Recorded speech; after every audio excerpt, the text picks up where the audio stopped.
Awesome things you didn't know about ants. Number 10. They can stitch up wounds. Minor wound things you didn't know about ants. Number 10. They can stitch up wounds. Minor wounds are considered just an annoyance, with advanced medicine just a call away. However, if we were in the middle of the African savannah with no first aid kit, and the nearest help we can get is still days away, fixing that little wounds can mean life or death. Apparently, some tribes like the Maasai tribe in East Africa faced the same problem and found an easy first aid trick on the go: the army ant's strong pincers. If a Maasai warrior is out in the African bush and suffers a wound that needs stitching, all he needs to do is look for an army ant's nest and then pick out a few of the biggest ants he could find and have them bite both sides of the wound, then break off the body, leaving just the head. The seal created by the makeshift surgical staples can last for days and can be easily replaced if needed. Number 9. Before God created man, he created ants first. We all know that we, as a species, are relative newbies in the world of creation, evolving a mere 5 million years ago. Now compare that to a living fossil like the ant, who has been around since the Cretaceous period, about 110 to 130 million years ago. The age gap and the relative high social evolution of the ants may mean that only a fluke roll of the celestial dice made the difference in regards to what species came first.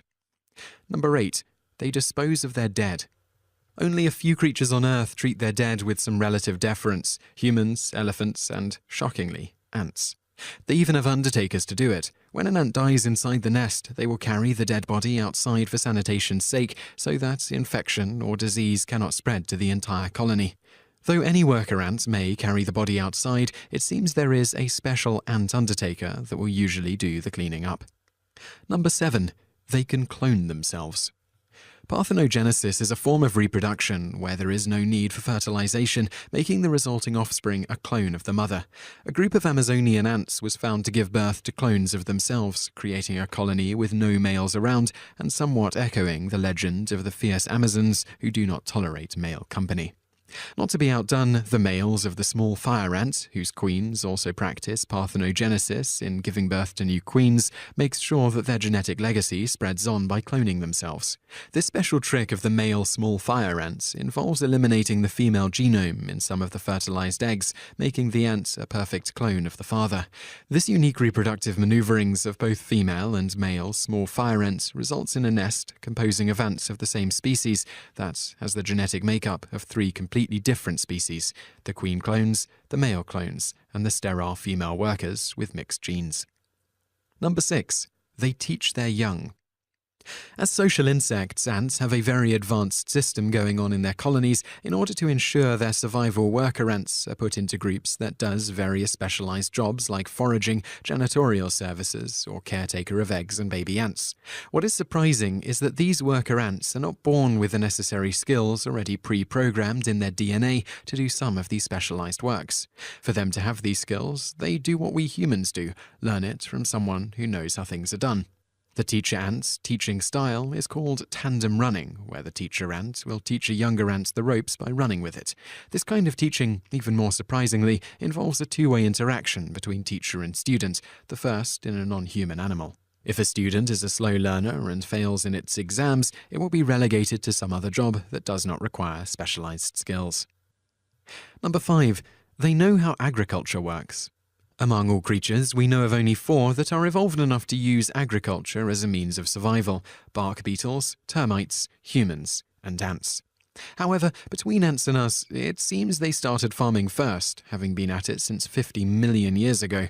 Before moving out of her birth nest, a young queen must first sneak inside the garden and take away some fungal pellets. These pellets will be the seedlings that she needs to start her own garden and feed her brood. Atene ants do their farming by cultivating fungi, just like humans do in farming crops. They even use pesticides to combat parasites that affect their crops.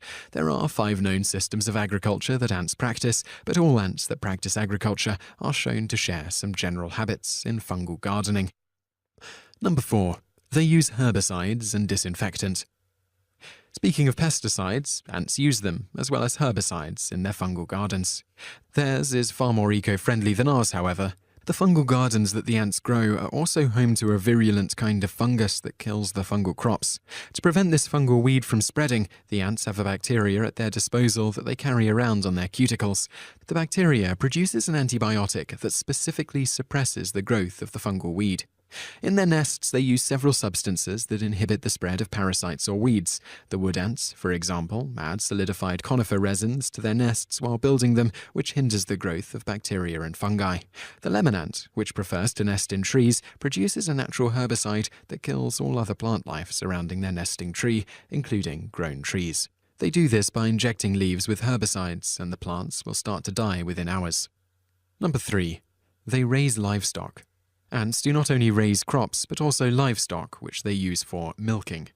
The livestock consists of insects like aphids, mealybugs, and myrmecophos caterpillars that secrete a sweet liquid called honeydew.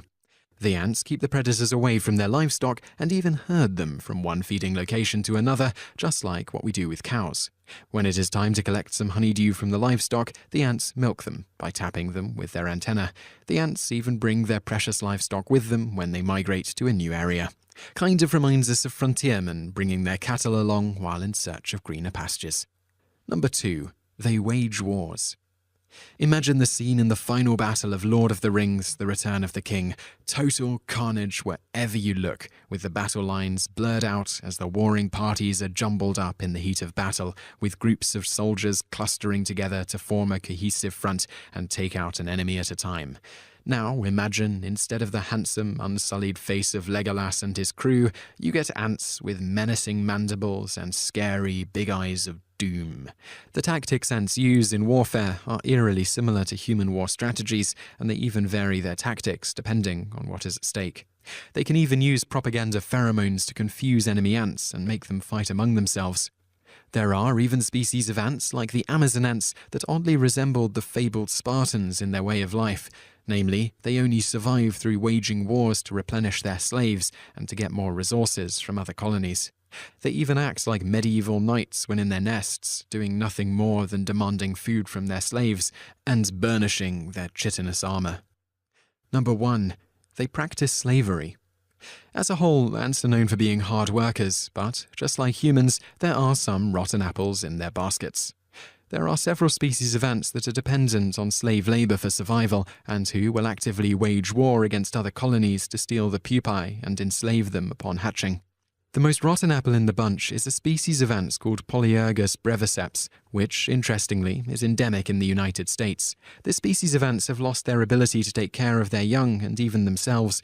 They do not forage for food, feed the young or the queen, or even clean up their own nest. This kind of behavior would mean certain extinction for most species, but these ants have a superior weapon up their sleeve, weapons of mass subjugation. The warrior ants will attack a nest and release a formic acid against the defenders. This will trigger panic among the ranks and crumble their defenses, making it a breeze to steal the pupae. If that is not enough, they have a more formidable weapon, their queen. The queen of Polyergus breviceps is capable of releasing pheromones that will reduce the aggression of the defending ants, making them easy for conquest. In some instances, when the ants badly need more slaves, the queen will go out with the warriors to war. After releasing her pheromones to crush the aggression of the defenders, she will immediately look for the queen of the overtaken nest and kill her. Everything is not lost for the slaves, though. Every so often they stage rebellions against their masters by ripping apart the larvae of those that enslaved them. This means the slaver ants have less chance of going out and conquering more, as their numbers are quickly dwindling, thus saving other ants from slavery. One baby ant.